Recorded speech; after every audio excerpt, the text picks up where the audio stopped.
বালতি ডান বোতল ডান বুড়াইরা হিউজেন দিনের বেলা তো যে গরম রে ভাই সৌদি আরবে বুঝছেন পানির দাম দুম সুন্দর গরমে থাকে বুঝছেন গরম পানি দিয়ে তো আর গোসল করেন না অত মেহনত করে আসে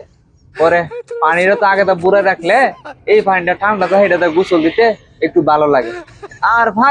ভাগলা বলতে বুঝেন আইসেরা গোসলটা দিলাইবো আইসেরা গোসলটা দিলাইবো ভাগলা গোসল দিতে লাইবে ঠান্ডা পানি ফাঁস করতে গিয়া বুড়াইতে রসনা রাত গেলা আমি গিয়া ডিউটির থেকে গিয়া বুড়াই তোর লাগে আরে পেয়ারি পাইছে আজকে কিটা করছি বোতল বলদের মধ্যে এনে ভালো দিছি ওই দেখেন না বলদ দেখেন বলদের তো এনে ভালো দিছি ভাই আজকে গরম রাইছে পড়ছে একটা দিন যদি হেরা মনে করেন বোতল না বুড়া রাখতো এরপরে আর একটা দেখতে কি হয়েছে ভাই আমি বোতল বোতল ভালাইতাম না কিটা করতাম হ্যাঁ পানি বুড়াইয়া হেমিয়া গোসলটা দিয়া এরপরে গোসলটা দেন বালা কথা গোসলটা দিয়ে পানিটা বুড়াই তো গেলে তো আমরা গিয়ে পানিটা